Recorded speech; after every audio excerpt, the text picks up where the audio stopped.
Hi, Rob. Hey, How you doing?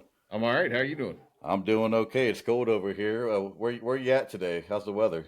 I'm in Virginia, but we get the weirdest weather. It's like Arizona. When I used to drive, I remember one time I left like Tucson. It was like 97 degrees, middle of the desert, and you drive 3 hours north to Flagstaff, and there's 3 inches of snow on the ground. You don't know what to wear. When Virginia is no different. So it's one day it might be 18, and tomorrow it might be 67. So who knows?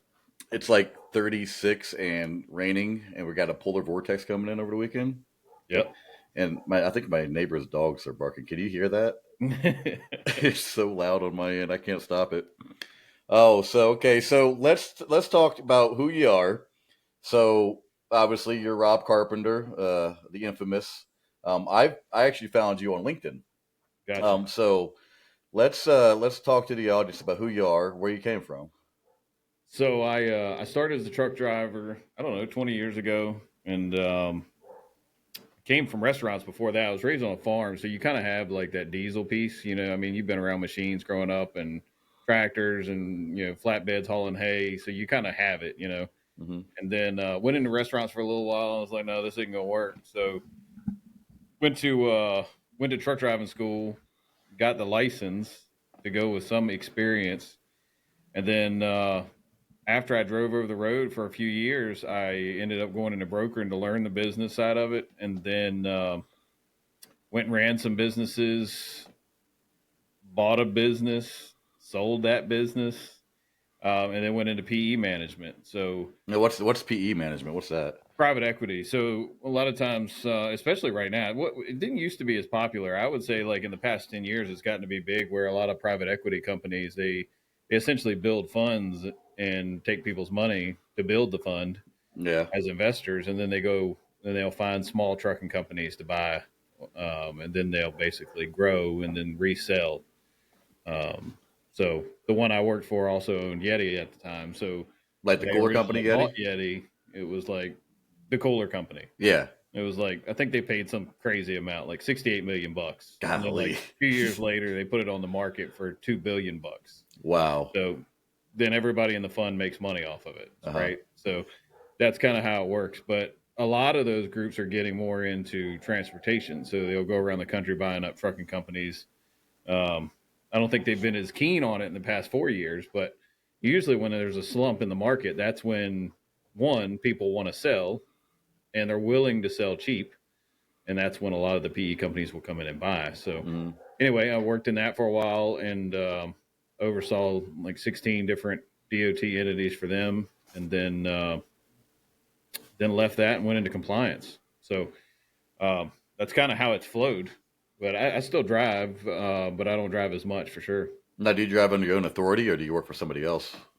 I had my own authority before I sold it, and that was back, I don't know, 10 years ago now. But now I just drive for other people. So I'll drive like new Volvos, Hmm. prototypes, um, repos. And then we started this undercover driver thing where I don't like to be in the office all the time. I mean, that didn't change. So I was at a client one day, and she's the CEO of a large carrier. I mean, they have, I don't know, 700, 800 trucks. And we were working on the compliance side, and I was like, I hate this office stuff, man. I just wish some days I could be back in a truck. Hmm. She's like, I've got an idea. So we started this undercover driver thing where I went to work with her as a driver, did the drug test thing. And I'm still working for her on the compliance end of all this, but basically we're going in, we'll get hired, we'll drive your truck, we'll get a dispatcher, you pay us, and that's what we do.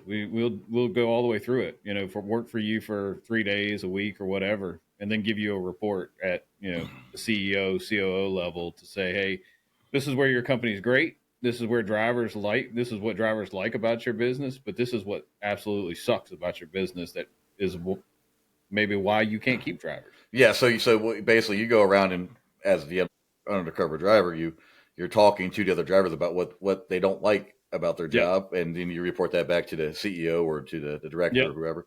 That's pretty And I cool, mean, man. you hear the stories, man. I mean, you know the experiences from being a driver, but you don't know everybody else's, right? Yeah. So you get out there and you're at a truck stop, you run into another guy that's working for the company that you're working for, and in this specific case, I forgot what state I was in when I ran into him. I want to say Springfield, Missouri, and I was talking to him, and I kind of told him like, this is what I'm doing. You know, I'm not a driver anymore, but I am kind of, and I'm like, so this is what I'm doing. What do you dislike about working here? And he's like, tell you what, I got in one accident. They took my whole escrow.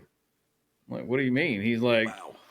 they are taking, like, we put $2,000 in escrow to be an owner operator here. And if we have an accident that costs us $350, they take the whole $2,000 out of escrow That's and you not start right. all over. I'm like, well, first of all, you can't do that. So No. anyway, we solved that problem. So it became a thing where like these things were creeping up where people at the C-suite were just so unfamiliar with the downline and the front line of the business. They just didn't know these things were happening. So when we would put the report in, we would get a call almost immediately. Like in this case, like, what is he talking about? What was his name? So you give it to him, they investigate, and the next thing you know, he gets his money back. And it ended up being a pretty good program. The problem is she told her friend who ran another company, he told his friend who ran another company. Like Truck Safe, I'm the only driver. Everybody else is lawyers. So it's like it's not scalable. We didn't build it to be a marketable thing. We just kind of I wanted to be in the truck a day or two a week and get Yeah. out of that office. So anyway, that's kind of how it happened. That's wicked. So, what kind of led you? Like, well, actually, how hard is it to get your CDS or your CSS? Like, I heard it is difficult. Well, so Now or then or when I got mine. let's do both. Let's talk about when Oh, you got when I yours and got now. mine, I mean, you could take like I could have took my grandfather's equipment and went down and just took a test, scheduled a test in Virginia, and took the test and got it. And then I want to say it was in I want to say when entry level driver training started, maybe 2021. Hmm. And if you need an upgrade to get a passenger or hazmat endorsement, or if you need to get your CDL, now you have to go to school. So Yeah. there's no just hey, let's go take Grandpa's truck and do a schedule, examiner deal and take the test. It's not like that anymore. So now it's that expense and then it's the time because um, that's what's required now. So Hmm.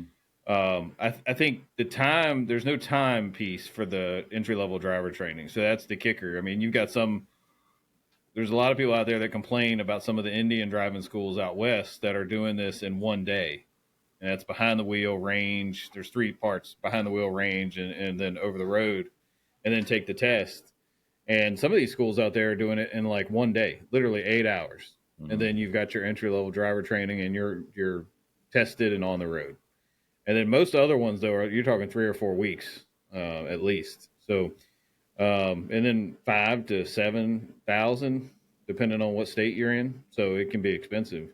Yeah, I went And the it's not Roadmaster. you don't have the same return either on that 5 or 7 thousand. I mean, I don't think the price of school has changed dramatically in the past 20 years, but um, still about the same. It's just I think I know that I made more money when I started and throughout my career than they're making now. Hmm. So I can't say whether it's worth it now or not. Right. Well, I'm a current driver, and I tell you, so sometimes I just why do I do this? Why do I go to work? Yeah. So I think a major disconnect is not really a disconnect, but maybe how do I explain it? You might be able to help me get it out there better, but driver pay. I think some companies do pay good, but I also think that they could do better. Yeah. Um, I believe a truck driver shouldn't make anything less than $2,000 a week, no matter what they're doing. But a lot of companies don't see it that way, and I understand because they've got assets, they got trucks, they got trailers, they got insurance, they got fuel, they got a lot of stuff they got to pay for. But they also got to pay for the driver, keep the driver around. So what do you think about that? Like that was a little difficult. I just I wrote two articles. One's a part one and one's a part two, and it's kind of focused on this, but not.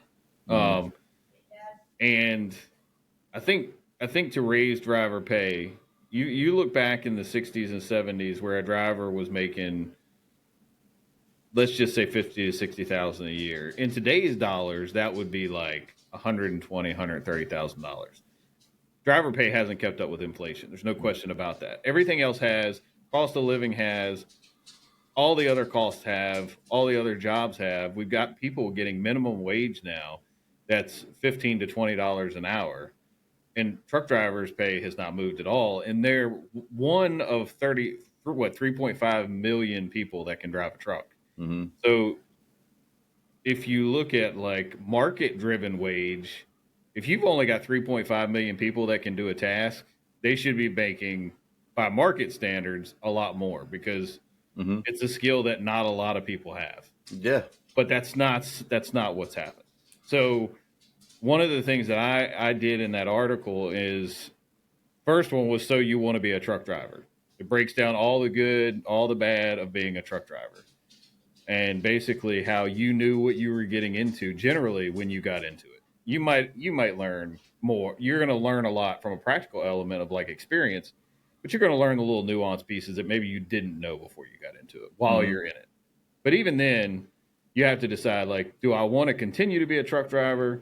Is it what I want to do long term? And then that's the second part of the article where I talk about commoditizing yourself in that CDL that you have. Just because you have a CDL doesn't mean that you have to drive trucks to make money. That CDL can be a tool for so many other things. So I might have started as a truck driver, but ultimately I look at this and I'm like, man, I'm away from home all the time. My daughter was born. I had to fly home for her birth.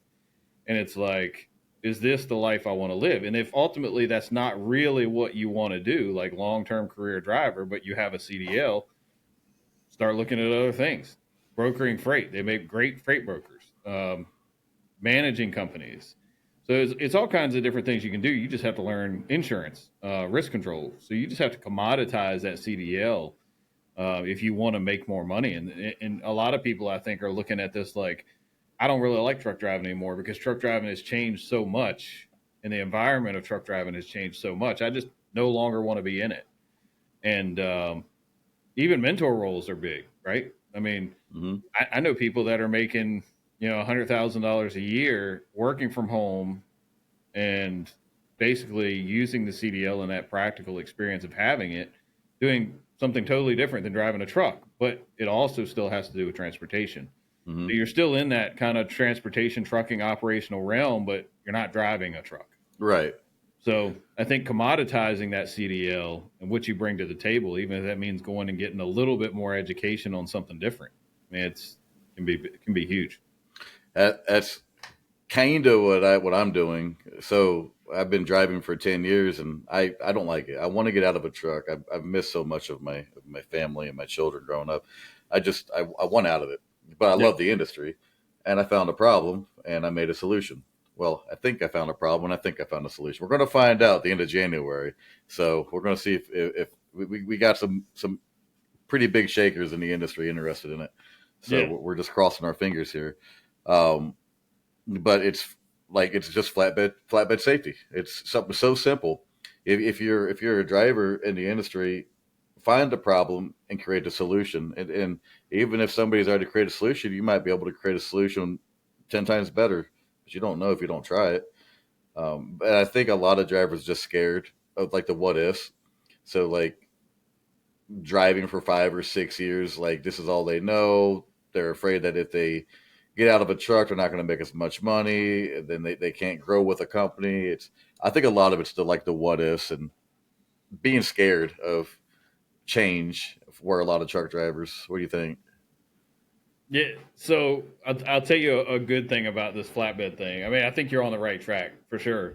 So last year I spoke at just four events, some for insurance, some for trailer dealers, trailer manufacturers. It was four different events I spoke at for load securement. So it might have taken me in total, let's just say 10 days all year to do four speaking gigs on how to secure a load. And what I made in that 10-day period was around $40,000.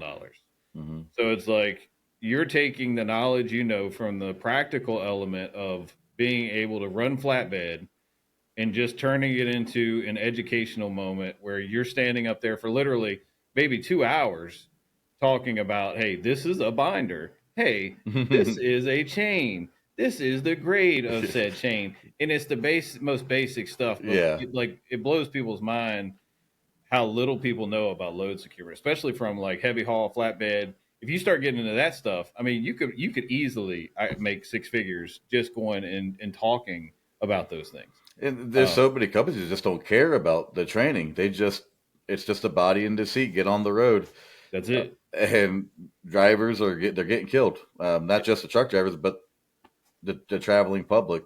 I remember years ago, I was I wasn't doing flatbed. I was doing like a tanker job or something. I was going up. I think it was 23 in Michigan, and like a 4 axle flatbed was coming south on 23, and I guess something happened to the coil. Something happened to the securement, but the coil fell off and it crushed the car, and it took a man's legs off, and he watched his mom die. And if that load was properly secured, that wouldn't have happened. But how do we as an industry enforce that? Because nobody really cares. The shippers don't really. They're not gonna. You get done. They trust that you know what you're doing. But the Yeah. problem is the companies don't. We companies aren't training their drivers properly, or drivers are lying about the amount of training that they have, and the companies aren't doing anything about it. Yeah. So when these drivers go to a shipper, they get a coil, they assume they know how to secure it. So you get, for example, somebody might get a 42,000 pound coil. Well, they put 3 chains on it. Well, they're out the door, and they don't even though that's not enough securement, they don't even put them on right. They just you hold it up like a upside down. It's like that's how they do it. Yeah. That's not enough securement. They leave. Well, the shipper don't care. It's on their trailer. It's not their problem. They leave. They go out the door, follow the trailer, kill somebody. Well, the shipper's saying, "Hey, we just put it on there. It was up to him." I think we need to start holding shippers accountable. But I think we need to start holding brokers accountable, and I think we need to start holding companies accountable. I think if a broker is going to dispatch a flatbed load, the broker should understand what kind of equipment is needed for that load. Whether it need a step deck or whatever equipment Yeah. like meaning binders, chains, straps, etc., tarps, and that information from the broker needs to be relayed to the company, and then the company needs to ensure that their driver understands what they're picking up. They have the training to pick up what they're picking up, and they have the right amount of equipment. If they don't, they can pick it up, and then it needs to go to the shipper. The shipper needs to make sure I believe that the shipper needs to make sure that whatever was loaded on that is secured safely and properly. So I think shippers need to all have whether it's lumber or coils, they need to have maybe a centralized securement center that shows, hey, this is how we want our stuff secured. It meets FMCSA regulations or exceeds. I would like to see it exceed regulation because you can never add too much securement, and I think that might make the industry safer. So, what do you think about that? I think actually I know that in some cases it's happening, like where people are being held responsible, maybe not by FMCSA, but they are being held responsible in the court from a shipper perspective. Like in 2024, I had 6 different load securement expert witness cases. 6. Mm-hmm. All of them were fatalities because someone didn't secure a load and somebody got killed over it. One of them, the shipper was really the defendant in this case because, and that's why I got brought in to say who's ultimately responsible for the load and ensuring that it's secured before it goes on the highway. And by FMCSA standards, the only person that's subject to the FMCSA regulations is the motor carrier. Mm-hmm. So that last stop effort is with the driver to make the decision to put the load on the road or not, or is the securement proper for the load that they have. And every load's going to be different. So a lot of times, like in this case, I went in and the question was, well, how do you know the securement for the load was proper? And it's like, well, you don't necessarily unless you have, I can't judge that from here. Every driver has to get to a place and they have to look at the load that they have. they're all going to be different unless you're hauling coils 100% of the time Mm-hmm. or whatever it is you're hauling. Generally, if you're like an over the road flatbed guy, you might have lumber today, you might have a steel coil tomorrow, you might have steel plates the next day. Mm-hmm. It's all going to be different sizes, different weights, different dimensions, different shapes, different colors. And in some cases, the North American Cargo Standard specifically outlines, like with coils, very specific rules on how it has to be secured. Others are just general rules. Like you have to look at it and subjectively say, hey, I need to get a tarp out for this, or Mm-hmm. whatever the case is. I need binders for this, or I need a different grade chain because this is way too heavy for this grade that I have.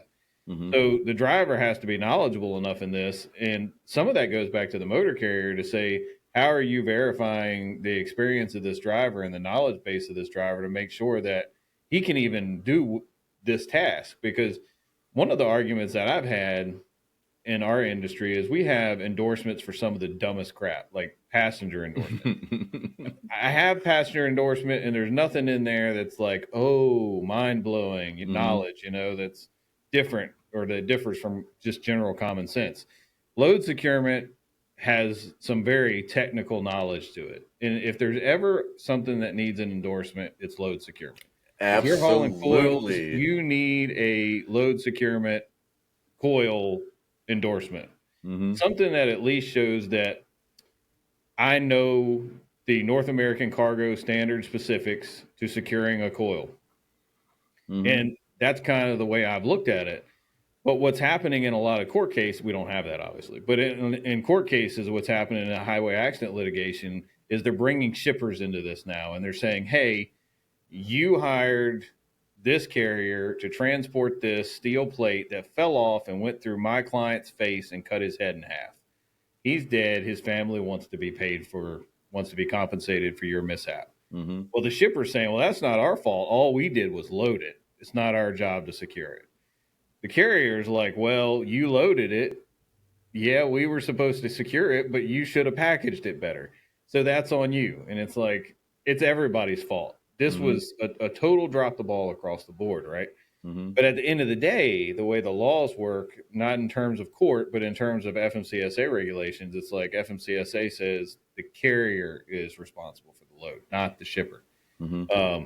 So it is playing out to where in highway accident litigation, to where shippers are being sued and brokers are being sued for that negligent entrustment and that basically reckless hiring of carriers that don't have the experience to haul what they're hauling. So it's happening, but I think really the root of all of this is you've got drivers that the driver persona has drastically changed. Like the work ethic of a truck driver in 1990 is very different than the work ethic of the one today. Mm-hmm. I mean, they were very meticulous people at that point that really had they felt they had a moral, ethical responsibility to keep people on the road safe, right? I really believe that. And in some cases now, I think our industry has become very dog eat dog, and it's become very just get me my paycheck. And there's no camaraderie. Yeah, and it's because of that you've lost a lot of care, just general care. Yeah, and monotony. Not monotony. What's the word I'm looking for? We just talked about it yesterday. It's basically lack of perfection has become an art form, and that's kind of what's causing a lot of this. And I think if you could implement something with entry level driver training for a load securement endorsement, I think it would work wonders just to get general knowledge, because you see some stuff out there we do these load securement stuff all day with Rate the Strat work on LinkedIn. And it might be funny to a lot of people, but when you're someone like me who's in court watching people's faces cut in half because somebody didn't secure that plate right, yeah, it's funny, but it's not funny when that guy didn't get to go home that night because you didn't use binders, you used straps. So let's actually dive into that, because you do share some interesting things on LinkedIn. Give me just a second here to pull this up here. And I'm a fan. I gotta say, I like seeing your posts. I will admit I don't have time to read them all, right? But when I can catch one, I'm like, okay, what's he posting now?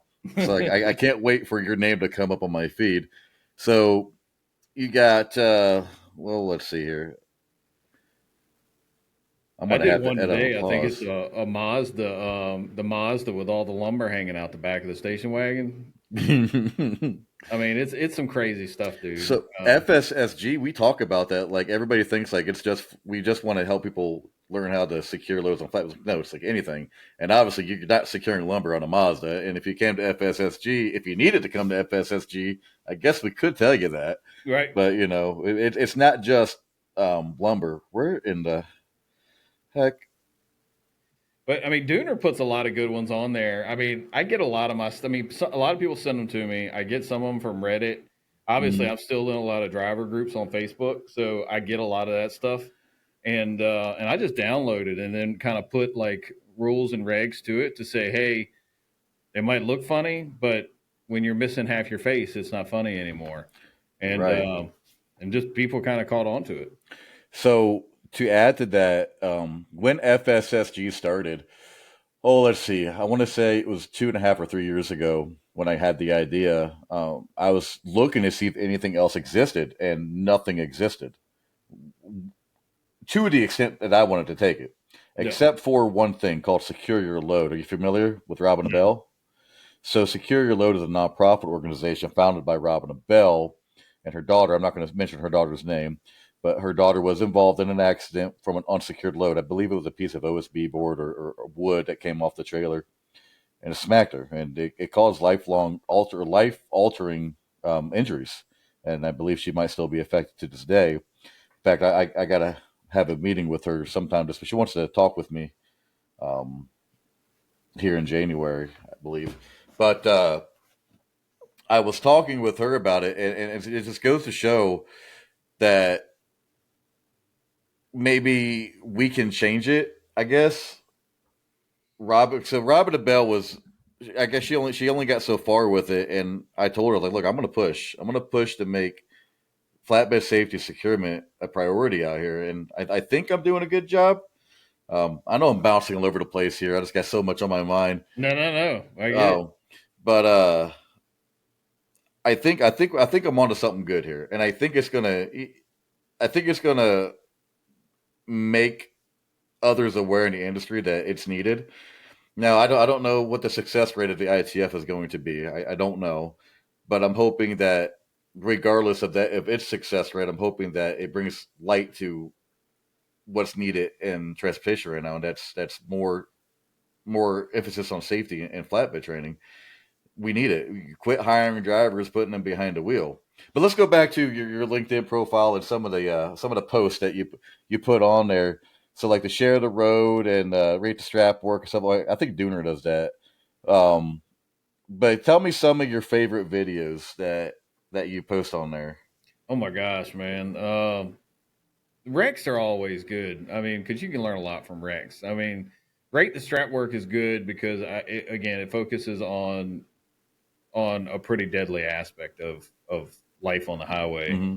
and I think one of the things that I like to highlight in those is people that are not commercial drivers, right? Because it's one thing for us to sit here and talk about like all CDL drivers that do flatbed and out of gauge work need to have a load securement endorsement. That's great. I mean, I think it would go a long way to helping cut some of this down. But what about the Mexican trains that run like 5 trailers long, Mm-hmm. 19 feet tall with stuff everywhere without a strap on it? So it's like I think you're going to struggle to kill it all because they're not regulated. They can fly right by the FMCSA enforcement guy at the scale, and not a whole lot he can do about it Mm-hmm. because they're not in interstate commerce. You're not getting paid to do it. So it's like hey, they're still people we share the road with. So that's one of the things that you're going to struggle with on that side. But those are always good. But the crashes are really good because I think it focuses a lot on general awareness. I think even from my perspective, one of the things I like about my dash cam is it'll tell me, "Hey, you're being an idiot," and we can detect you're being an idiot. Maybe you can reevaluate what you did at that intersection Mm-hmm. next time. So I like that aspect of it, but then when you start bringing it to people's attention, like, "Hey, this is how often people being on the phone kill somebody, or how often people run red lights and kill somebody, or how often they're intoxicated or drunk and drugged and they kill somebody. So I think a lot of people are ignorant to how frequently that happens. But like we just had a guy here, Parker Oil Company in North Carolina. I don't know if you've seen that, but their COO, who's like the grandson of the founder of Parker Oil Company, just got killed last week. No, And I didn't see that. yeah, he got killed in a car accident. It's just like, hey, you left home today, and you're not going to go back. And tomorrow might be it for you. Tomorrow might be it for me. Like we're all in line. We don't know when it's going to happen. But Hmm. I think the more we can change the root element, which is people's behavior, and that human error factor in it, the better it's going to be. Do you think that maybe another thing that could be done is better driver training, not commercial driving, just four-wheel driving? Do you think better driver training for these young adults coming into adulthood, getting their licenses, might help um, lessen the fatalities on the roadway? Realistically, my argument has been exactly that because I teach for Virginia Department of Education teen behind the wheel. Now, I don't teach it as much as I used to because I don't have the patience for it. But I'm telling you, man, people get in these cars at 16 years old, right? Hmm. And when they get in the car, my first thing you need to do is adjust your seat, then adjust your mirrors to accommodate where you're going to your final seating position. Well, how do I adjust the seat? How do I adjust the mirror? How do I put it in gear? I mean, these are 16-year-old kids that can't solve these basic problems on how to adjust a mirror in a car. And you're getting ready to put them on a highway with 280 million people, 3.5 million of which are truck drivers. Hmm. So it's a wild world out there, man. And I've trained deaf people and they've gotten their license. I've trained autistic people who basically have turned left on a right hand street and gone the wrong way multiple times and still got their license. So at the end of the day, teens are getting their license, and then you're talking 4 or 5 short years later, they're getting their CDL, right? So you might have a CDL, but you still started in one place, and if those fundamentals aren't there, you don't have a good fundamental base to build your CDL off of, and that's a problem. And a lot of states don't even have behind the wheel training for teen drivers. Hmm. Why do you think that is? Bad legislation. Yeah, I mean, yeah, that sums it up for sure. Yep. Yep. Um, I mean, it boils down to there's a lot of states. I mean, I'll say I'm libertarian, so I want you to do whatever it is you feel comfortable doing mhm. in your personal life. But I am funny about people that go on the road with me because they can kill me or they can kill my daughter when she starts driving in 2 years, or they can kill my wife or my grandmother. They're sharing the road with all of us. So how they behave and how they act and the fundamentals of just knowing how to operate a vehicle safely, situational awareness, looking ahead, staying 6 seconds behind the car in front of you, staying off the phone, staying focused on the driving task at hand. Like it's so many of these things that are basic, but we're not doing them. So it's a lot of things we could do, but a lot of libertarians like me get elected, and instead of looking at the greater good, sometimes they'll look more like, well, my constituents of the state of Kentucky or Tennessee feel like they shouldn't have to do behind the wheel because they just shouldn't have to. Okay, but that affects everybody else too. So that's the problem. Is not knocking libertarians. I'm 100% libertarian, but just not when it comes to road. Right. So, So, do you think maybe like every 10 years, for example, for a just a regular driver's license, and every like 6 or 7 years with a commercial driver's license to have retraining? Do you think that might even make it safer? yeah, you got to have some kind of continual training. I mean, if you're driving, there's practice, right? Just like if you're a lawyer, you're practicing law all the time. You're getting better at practicing law because you're doing it all the time. Driving's no different. The more you drive, the better you're going to get, provided you're driving the right way to begin with. Hmm. But if you start driving wrong and you continue to drive the wrong way, you're practicing driving it the wrong way for 10 years. Yeah. So um, that's one of the things I like about dash cams. I know I get a lot of flack from other CDL drivers about it. Man, I hate the dash cam, especially the driver focused one. the dual facing dash cams. But the way I look at this is, you don't know what you're doing wrong if you don't know what you're doing wrong is wrong. So when that dash cam is detecting your behavior, and I can show you mine's like 2 pages long, even though I'm Smith System certified and have been for 10 years, NSC, AAA, motorcade from Blackwater. Like, I'm a pro driver, right? And I teach people how to drive, and I get them their license and their CDLs, and I still make mistakes every day. And my camera points them out. It's like, hey, you didn't stop at the stop sign. No, I was in a hurry. You're exactly right. I made a mistake. But having that visibility into what you don't do right, it's like, hey, maybe you need to focus more on. And then once I see I have a problem running stop signs, you know what? I'm stopping at every stop sign because it's in my head. I've become aware of it. Like, something has said, hey, pay attention to this. So I don't necessarily think that the drivers don't like the dash cameras because of that. I think it's like a fear that they're going to lose their job because they know that they're going to mess up. They're going to text and drive. They're going to answer the call. They're going to watch a video. They're going to not wear a seatbelt. So I think like they're worried, like, if you're looking at me and you see me doing this stuff, I'm not going to have a job. Yeah. So I might as well quit and go somewhere else. For example, my company just put a two-way camera on my truck. It's road facing, driver facing. Yeah. Hasn't gone off once. Now, I think that's because it was incorrectly installed. I think. I don't know. I talked to the mechanic about it. They're going to look at it. I don't know. But I don't have a problem with it. And I know a lot of drivers do. I think that, well, I'll be lying if I said I didn't have a problem with it. I am nervous that there is a camera looking at me, and what if I do something wrong? Is my job going to fire me? It's the what ifs that we were talking about earlier. It's the what ifs that I think scare a lot of drivers.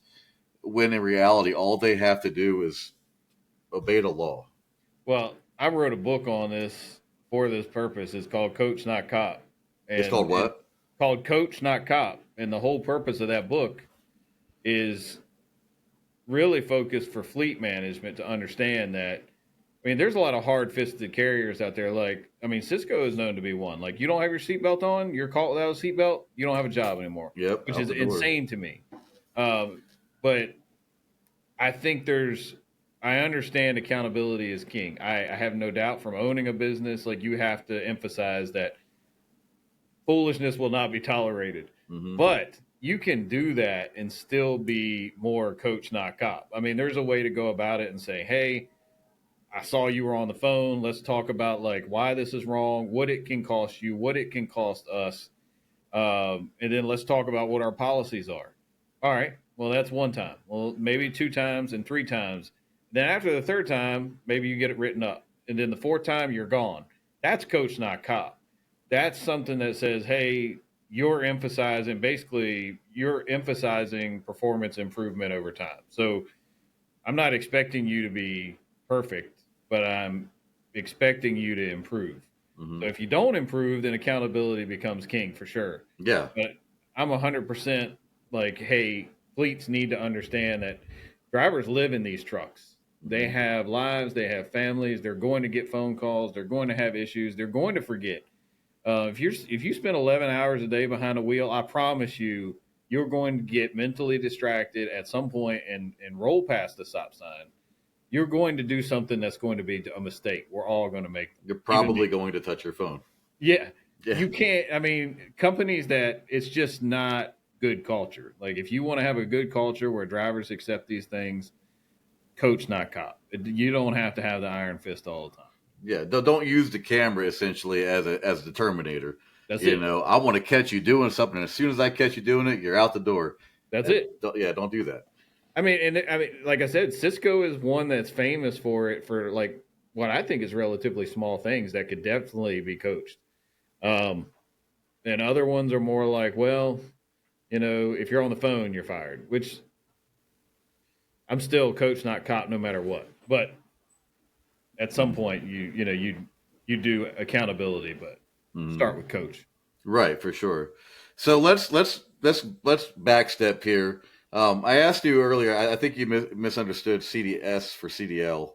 I wanted to go into your journey to get your CDS, Certified Director of Safety. How tough was that?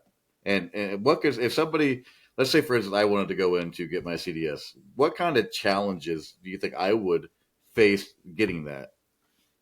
Not really. I think one reason a lot of people try to get it and then don't get it, they they usually end up getting. Say they pass everything. They pass the exam. They take the class.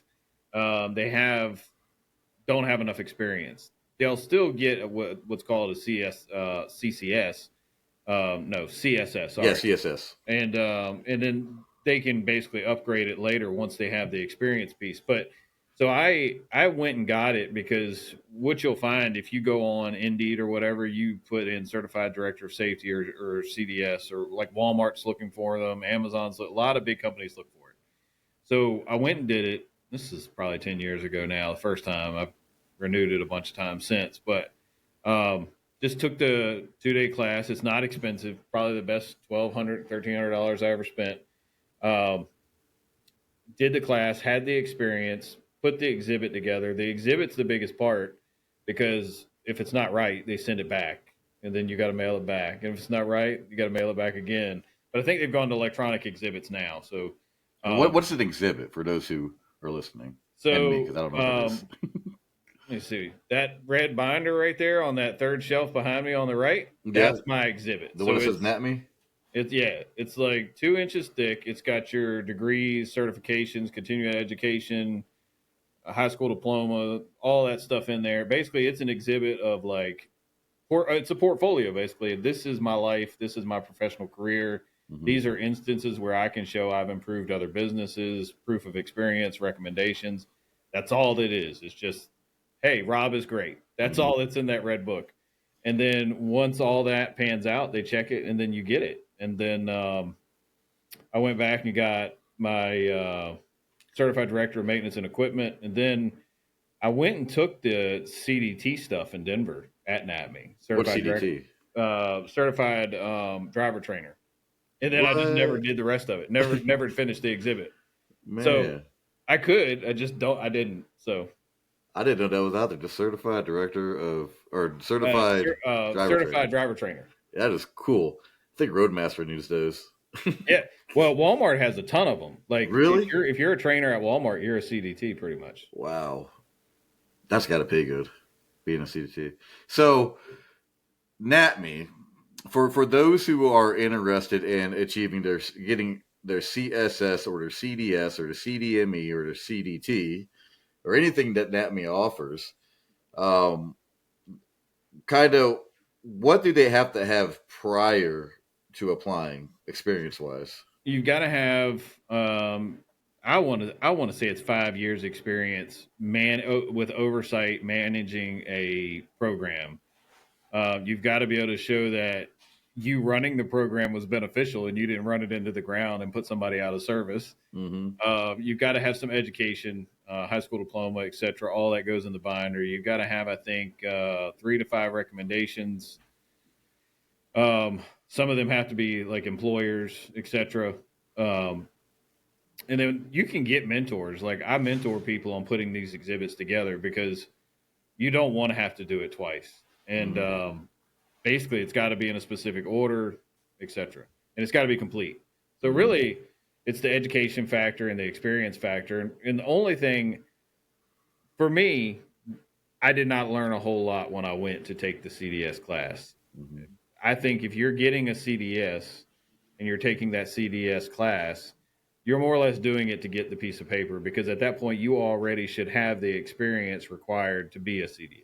Yeah. So I think it's more of an overview of like, hey, this is what it takes to be a certified director of safety. Mm-hmm. But generally, you're going to already have known that from your experience that's articulated in this exhibit over here. Mm-hmm. So that's pretty much how it winds up. And I think the only time I really see people get a CSS is if they just don't have the time or the experience or the exact specific requirements needed to meet the CDS, but they're close. So it basically, if you go to take your CDS and you don't do that, you will likely walk away with your CSS. Yeah. Okay. Yeah, because I've been seeing those all over. Obviously, I don't have either. I don't really have a desire, I guess, to do it right now. I don't even think I have the experience even to do it because I've never done any safety sensitive functions, I guess you could say. Yeah. I mean, yeah, I got FSSG, but that's technically not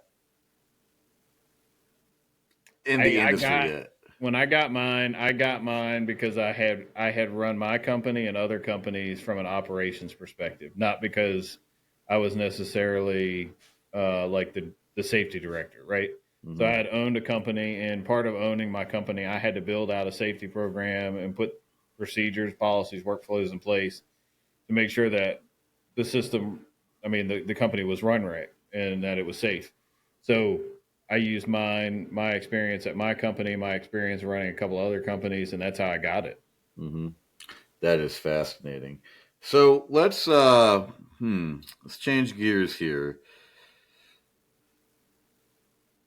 What is the how do I word it? What is the greatest achievement of your career? Oh man, I didn't think I'd be where I am now. Honestly, dude, I'm just a farm kid. So, people ask me all the time. They're like, we, a lot of what I get, I do work for Motive content creation. I do content creation for other people. I write columns for other things, and my writings have been on like Truck Stop and stuff like that. So I just didn't think that would happen. It wasn't in my long term plans. I guess Hmm. I feel like what's that movie, Big Daddy or whatever, where Yeah. the 5-year plan. It wasn't in the 5-year plan, but I think looking ahead is key, and I think I did a pretty good job doing that. And I looked ahead and basically realized, like, hey, this driver thing is not one. I don't think it's going to be here forever, right? So I looked ahead, looked at kind of the whole safety aspect. Hey, that's going to be around even after the drivers start to fall off and AVs start to pick up. Hmm. And so I went and got more education in HR, which is a huge part of DOT. I went and got education in maintenance, and they got my CDME because I already had a history in fixing equipment. Uh, So when got did crash reconstruction at Northwestern and Institute for Police Technology Management because I wanted to be able to better manage claims because you're going to have claims. So I kind of rounded the wagon on different elements of the education I would need to run a complete safe trucking company. hmm. And that was kind of after I did that, it actually facilitated my move almost anywhere else I wanted to go, whether it was claims adjuster or tech or whatever. So I think looking into the future and seeing kind of like where you want to be at and kind of where the industry is going for you and where you want to be is kind of the big driver of success. Was there a point where you thought you were going to fail? Where it was going to what? Was there a point where you thought that you may fail? Oh my God. Yeah, I failed a bunch. I was in a crash, which ultimately is why I sold my company. And I got hit by a truck, and I thought that was it, right? Like I couldn't use the bathroom on my own. I mean, I couldn't walk for a while. I lost my med card. The FMCSA for the division administrator of Virginia was like, no med card for him until I see he can walk again. Hmm. So it was a pretty good crash. So I kind of thought that was it. But I mean that kind of changed the trajectory of where I was going and got me more into crash reconstruction and more into claims and even more into safety because before that, you know, my Twitter handle is X handle, I guess, is still my CB handle, which was white smoke for forever. And that was because I didn't care, dude. I'd drive for 32, 36, 40 hours and just tear the loose leaf pages out just to get as much money as I could when I drove Hmm. trucks. Um, we didn't have ELDs then, obviously. So I didn't care. Money was the name of the game. So after that crash, it becomes more important. You realize that it's not about just making the money. It can cost a lot. I think altogether, everything medically medical for me to put me back together and put metal in my hips and in my back and rebuild my spine. Probably $3 million. So what did you make? What did So I?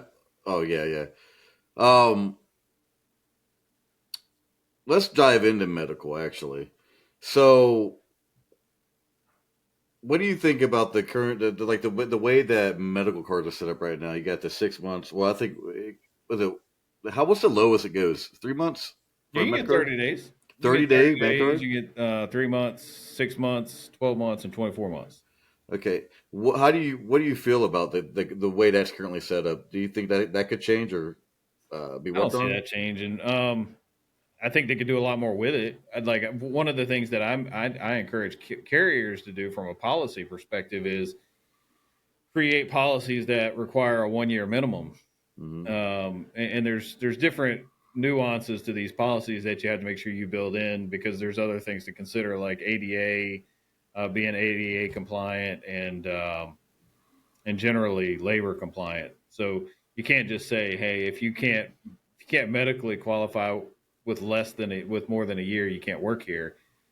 The key to that is offering alternative placement. So like you can't drive for us anymore, but we'll offer you a dispatcher role, or we'll offer you a trainer role, or whatever.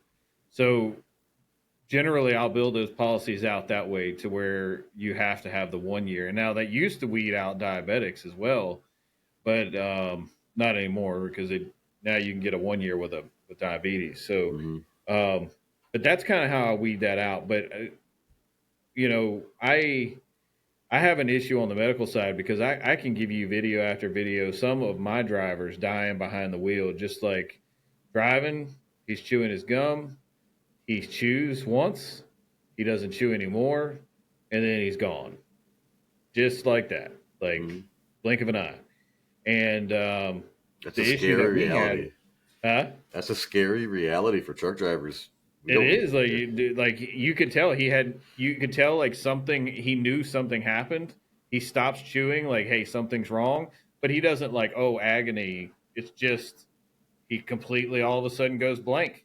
And Mm-hmm. then after a minute, the vehicle kind of veers off the road, and the next thing you know, he falls to the left, and he's done. He's gone. And we've had it happen with passenger buses. We've had it happen with trucks. So one of the things that drives me crazy a lot of times is I can't remember who put it out. They're like, "Hey, we got this 96-year-old professional truck driver, super experienced, and that's great." But the argument is, well, nobody will hire him. And it's like, well, no, that's a good thing. Mm-hmm. And I think at some point, as a driver, you have to understand life expectancy of truck drivers is 61. The life expectancy of non truck driving males is 79. So if you're over 61, and especially if you're older than 79, You it's shouldn't any be time for driving. you, bud. Yeah. So it's not a good place to be behind an 80,000 pound truck, or a bus full of 52 people. Mm-hmm. So um, I just kind of push that there is some personal responsibility there to say, hey, maybe it's time for me to hang it up. My heart isn't good anymore, or I've had my second stroke, or whatever. And some of the crazy stuff we've seen, no feet. It's like, bro, give it up, dude. And I mean, you can do other things, right? Like, say you just love trucking and you just want to drive another 15 years. Great. Yeah. Do Go it. work at McDonald's and play ATS when you get home on the computer. Yeah, yeah, yeah. Do it on a simulator at home. But Yeah. I mean, mentor roles are huge. And, especially, I mean, there's huge knowledge that comes from a 96-year-old truck driver that's driven for, 65 years. Mm-hmm. It just doesn't have to be behind the wheel of a truck anymore. No. You can go out there and teach people, and that's probably where you should be. Let's dive back into the life expectancy that just because I didn't know it was 61. That is scary. That's man. So truck stop food, Yeah. junk. Truck drivers, I think, don't have a good way to diet or exercise on the road. Well, what do you think's going? Do you think that maybe in the future that's going to be addressed? Whereas, because it's a problem, truck drivers should not be dying at 61 on average. Yeah. Some die even sooner. Actually, I just had a diagnosis of that from my doctor See, I went on the 14th. I have a very high chance to have a cardiovascular event. I am 34 years old. Yep. Been driving a truck for 10 years. That is scary. I've got 4 kids. So, is there anything that can change in the industry, or do you see anything changing in the industry as far as the health goes with truck drivers? And if not, how can we make that change? How can we make people understand that this needs to change? Yeah, I think so. Maybe 2 years ago, I wrote an article about the life expectancy of a truck driver being 61 years old, and that's from OSHA. That's not like, hey, Rob just came up with this number, right? Um, that's an actual fact. So then I got up with a guy, Mark Manera, Dr. Mark Manera. He's on LinkedIn too. He runs a company called Off Shift, and he built an app just for truck drivers, just for motor carriers that basically says, hey, uh, one, let's make you less ignorant about what you're eating, because that's a problem for me. Like, I did not know until I was at a pilot off 81 in Virginia, and it was posted on the sweet tea urn that a medium sweet tea at Wendy's has 800 calories in it. 800 calories. You're not supposed to have more than like 2,500 a day. And if I'm drinking 4 cups of this, like, I'm done. Like, I've drank my entire meal, my entire intake for the day, right? Mm-hmm. Like, that's ignorance. And call it whatever you want. I just didn't know it had that many calories in it. And anyway, so his goal with that is to say, hey, instead of maybe a sweet tea, maybe you get this, or instead of a Coke, maybe you get this. But truck stops, I think, had to play a little bit of a role in it too, because truck stops are expensive. Like, I just drove on the Jersey Turnpike, maybe, I don't know, 3 or 4 months ago. I got a half a sandwich, dry as I don't know what, probably spoiled. And I got 2 waters, an energy drink, and half a sandwich. It was $27. Wow. And I was like, you got to be kidding me, dude. But I had to eat something. I had to eat Yeah. something. And Why is it so expensive? I don't know, it's crazy. And the other thing is, it's convenience too. Like, for me, I don't even sit down to eat at home, and because I just have to go all the time. Like, I stand up, I eat as fast as I can. I'm in, I'm out, done. It's just something that happens, right? Mm-hmm. So that's a problem. And then there's other elements of it, like the psychological element of it. Like, I don't. My brother died of an overdose when he was 28. My sister died of an overdose when she was 38. Man, I'm My sorry. dad was high and wrecked his Harley when he was 43. So, like, all these people have their coping mechanisms of alcohol, drugs. We're truck drivers. Like, we can't smoke meth today. You know what I mean? But we can eat a large pizza. Right? And that's the thing, right? Like, so everybody has their coping mechanism. I mean, some people have meth, heroin, marijuana, cigarettes, alcohol. Some people use the gym, which is great, I guess, as long as it's not like the only thing you do. Mm-hmm. But some of us eat, right? Like, and I can tell you, like, if I have a really good month, say I make $30,000 this month, I'm loving life, like, no problems in the world. I don't have to hear anybody griping this month about whatever. Mm-hmm. The world just goes. I can tell you, I'll probably lose 15 pounds that month. Nose to the grindstone, no problems, perfect. Mm-hmm. Next month, might not have any income come in, and it's like, man, first thing I want to do is go to Cracker Barrel and get freaking the worst, greasiest fried chicken chunk I can get, right? Yeah. And it's something about it mentally, and I recognize it. It's an issue, and you just have to kind of overcome it. But Mark Manera is doing a good job with his program with Off Shift to kind of like steer people away from it, help you track things so you know what's in the food you're eating, giving you alternatives, recommending alternatives, telling you things that you can do in the truck, like workout wise, that you don't need equipment. You don't have to carry the bench with you like the Russians do at the truck stop. I'd love to talk to him. Man, I'm gonna have to go back to his podcast and type that name in. Yeah, Mark Manera, Off Shift, and then you've got Project 61. So Jeremy Raymer, he's the founder of Driver Reach, which is kind of like 10th Street. Mm-hmm. It's anyway, not going to get into that, but Jeremy is a friend of mine. Jeremy started Project 61 because of this whole 61 thing. It really did. He's really done a good job with it. He did a step up challenge. Anybody that wanted to join, I think it was November and December.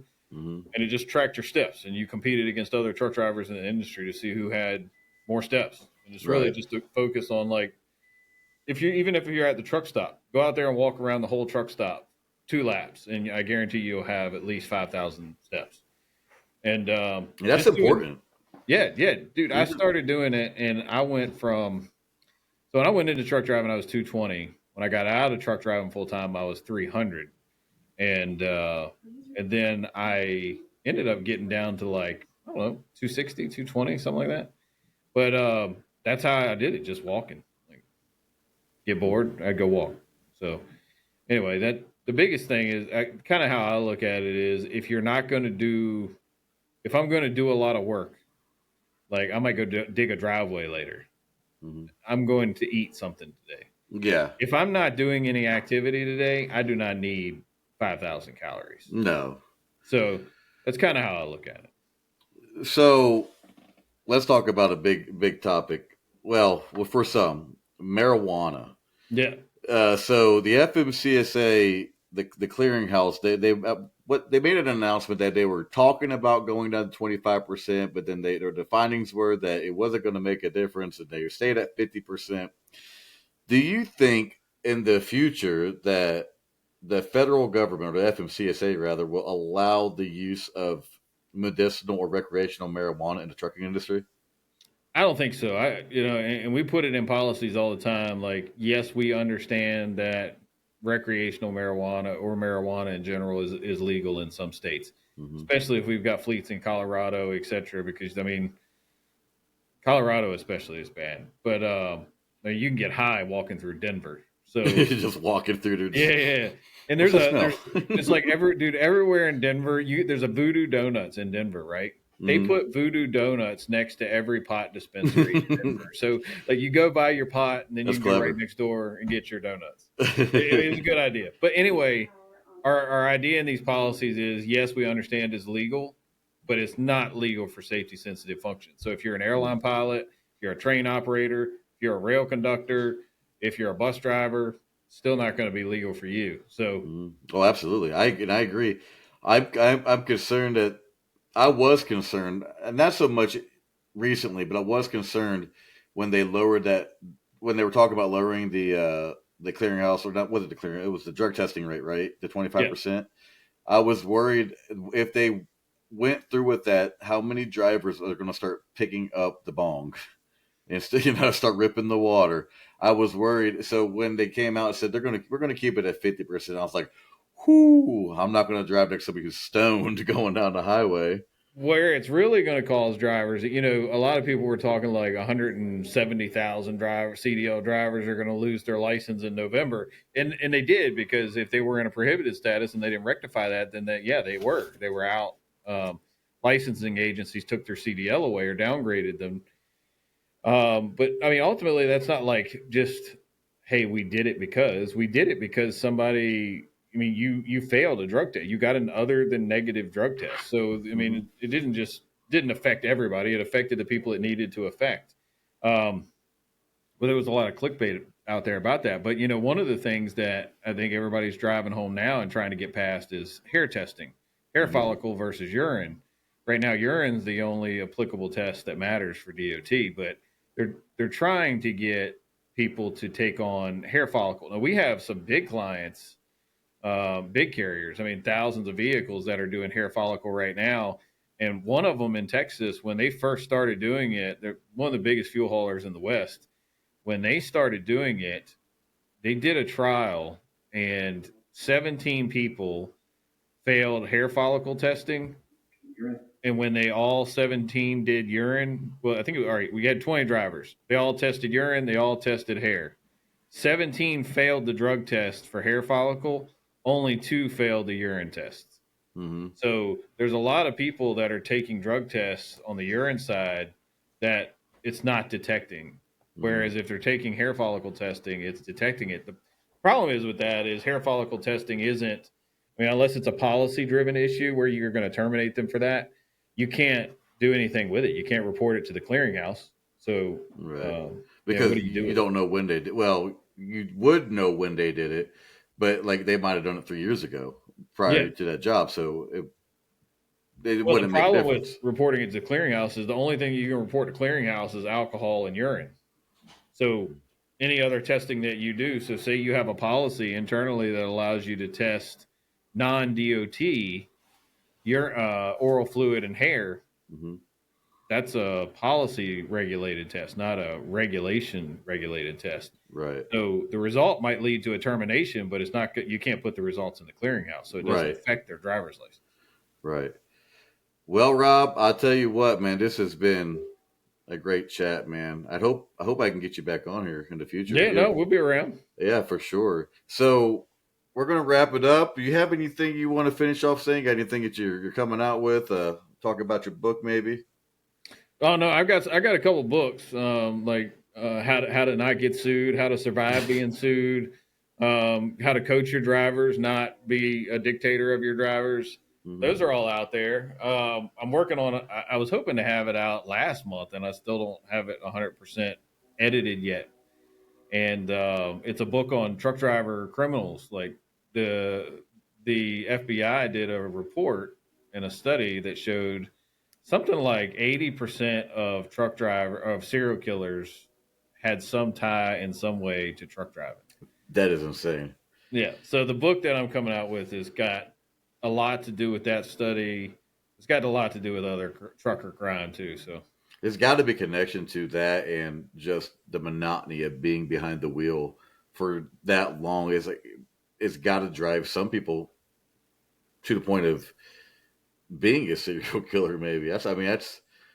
I mean, it's a weird life, and I think that goes back to that health piece. It's like not only can you not smoke meth, heroin, do hit your bong, whatever you're going to do. It's like you can't drink 24 pack of Budweiser every night, moonshine, whatever. You can't do any of that, and yet you face some of like the worst pressures, the highest stress, the most loneliness probably out of any other career. So you have all these elements that are kind of leading you down this path of like psychological, emotional devastation. Mm-hmm. And you don't get to see your family if you get to talk to them because you can't be on the phone while you drive. Mm-hmm. And then you can't do anything but eat to kind of cope with that. So I think a lot of it is, trucking is counterproductive Mm-hmm. to the human mind, I guess is what I would say. It's a dangerous job. We're underpaid. Someone said, I mentioned this the other day, and somebody chimed in. It was like for trucker appreciation. I'm like, trucking is the most dangerous job. Mm-hmm. Somebody chimed in and said, except for the military. I'm like, actually, if you look at the statistics, the military is like the 19th most dangerous job. Like, yeah.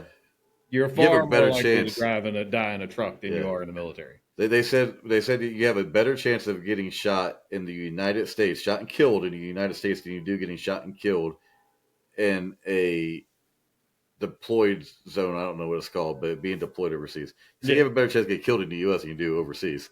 That's yeah. And truck drivers, I think OSHA just released that it is the most dangerous job in the U.S. Bureau of Labor Statistics. Yeah, that's what it was. Yeah, BLS. So yeah, they just came out that it is the most dangerous occupation in the United States. And I was going down the road. I was listening to I almost said Raw Dog Comedy. I was listening to Road Dog Trucking on Sirius Radio, going down the road, and it just popped up. And I was like, wow, that is insane that we are the most dangerous. And a lot of it, I think they actually pointed to unsecured loads being one of the highest risk factors in trucking as to what's killing the drivers. I believe it. Other, adverse weather conditions, people driving too fast, forward conditions. That has to stop too, man. Like, when are drivers going to understand when there's ice on the road and the speed limit is 65, you should probably be going about the same speed as the plow that you just passed. Right. 35, maybe 40 miles an hour, and you might have a good chance of stopping. So I don't know what it's going to take to teach these drivers. Well, we were talking about it actually. Look at me. I was talking about this is the end, and now we're going to keep going, I guess. But we were just talking about driver pay being linked to accidents on the roadway. So what do you feel about that? Well, it's funny you mentioned this. I just had this discussion, and it was really it was really focused on municipal waste haulers, because one of the issues that municipal waste haulers have is they incentivize drivers. Well, let's just say some incentivize. They all get paid by the load generally, Mm-hmm. and then they incentivize in some cases more runs Monday through Thursday. So what's going to happen when you have municipal waste haulers with servicing landfills that are only open 7 a.m. to 6 p.m. and you're incentivizing max pay, max loads Monday through Thursday, pay by the load. You're going to have drivers that are driving fast, trying to get to the next drop and hook, trying to move as many trailers as they can to get that $2,200 a week check, and that's going to put more people at risk, right? So they're ELD exempt. There's not a whole lot anybody can do. They're just running off of time cards. Mm-hmm. So that's a huge hole, like of, hey, you got your high pressure, you're incentivizing them to be unsafe. So one of the things that I've tried to get a lot of our clients to do that do this, which is how I know about it, is go to hourly pay. Well, we don't want to do that because then they'll stretch our load into Friday. We won't be able to bill it out and it'll mess our cash flow up. And it's like, okay, well, when that guy gets killed because you ran into that 24-year-old girl in Gloucester after you fell asleep, which this is a true story, it did happen, which is why I brought it up. Then when they get that probably 10, 20, $50 million lawsuit, was it worth the extra cash flow of one day? Yeah, Probably for a not. nuclear verdict. Yeah. Let's be real. Yeah. Man, and nuclear verdicts, I heard, are on the rise, Yeah. and they're going after more than just trucking companies too, shippers even. Yep. Uh, yeah, we were saying that. Well, we haven't released that podcast yet, but it was talking about the direct correlation between driver pay and accidents on the roadway, and if we were to switch it to hourly, that we firmly believe that it would reduce the risk of accidents on the roadway. The problem is getting everybody to understand to do it. And I think a lot of companies are like, well, we don't want to do it because we don't want to pay overtime. So there are trucking companies that will pay you by the hour and you're going to work 60, 70 hours a week, but you're going to get paid straight time. You just lost $300 on a day because Yeah. they don't want to pay you overtime, right? Yeah. So that's another problem you run into where we'll pay you hourly, but it's going to be straight time. And I think that's dirty. And I think that if you're a trucking company and you can't afford to treat your drivers with respect and to actually pay your drivers what they should be worth, then you probably shouldn't have a trucking company to begin with. Right. If you're just going to be in it just to be greedy, I mean, Yeah. these people are what's paying your bills. Paid them good. And I think if every company does that, maybe it'll raise our wages. I did some research on this. Um, Apparently, back in the 1950s, they were saying that it was like the drivers were earning 75,000. I think is what it said, $75,000 on average. That sound about right for the Yeah. 1950s, and 105,000. I think in some situations in the 1950s, which is good money. And I don't know about the 105. That sounds like it's going to the moon there, but they're saying in 2020 that the average or the median wage for a truck driver is between $65,000 and $70,000 a year. So it's decreased by $5,000. Yeah. It hasn't moved. Man, that's got to change. The companies can do better. Do you think maybe it could start with brokers not taking a lot of money? Like, how much do you think a broker actually takes? I've heard stories 60, 70% in some Uh, instances. so as a broker, I mean, the goal was when I was a broker and when I was a broker agent, it was 15%. Mm-hmm. That was the goal. Um, but I can say that it's all on how you work the load, right? So like if I get a load of apparel that isn't on a time constraint like blueberries coming out of Monterey that need to be in Norfolk by tomorrow or the next day, then I can put that on a train for door to door for like, I don't know, let's just say $500. Mm-hmm. And that's going to save me a bunch of money, but I can pitch it to that customer as I'll do it for $1,000, and they don't know that it got on a train. All they know is that a truck picked it up and a truck delivered it. So, Mm-hmm. like a lot of times, it's how you work it, how you manipulate the load, and So my thing with the broker and like even the broker transparency piece is like, I think a lot of drivers and owner operators would be 10,000 times more shocked by how much they get ripped off by the carrier they're leased onto than the broker that's getting their 15%. I promise you, you will. And I've helped owner operators get out from underneath leases and get their own authority and get shipper direct freight. And when you actually show them how much they've lost for the past 2, 3, 5, 9 years of being leased on with 1, 5 trucks, 9 trucks, it's depressing. Like two really good cases I give people is like, I'm not gonna say the name of the company, but anyway, I'm hauling. I had these cold storage contract deals, right? 7 miles round trip, paid $500. That's how much the load paid. Wow. All right. So I know that's what the load is because it's my authority, and I'm booking it direct with Juan Cheese Fish Company, which is the shipper. Mm-hmm. So I'm getting $500. I know that's what the load pays. Truck pulls up next to me.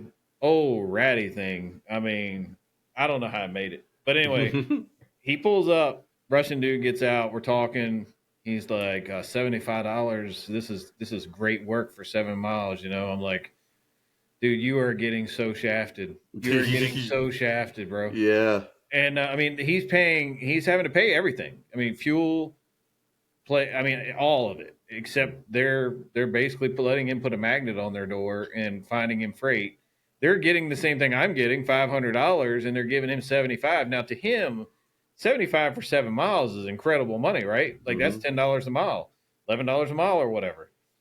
But it looks good, but it sucks because the real rate's $500.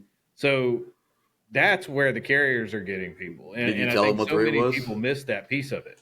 Did you tell him what the rate was?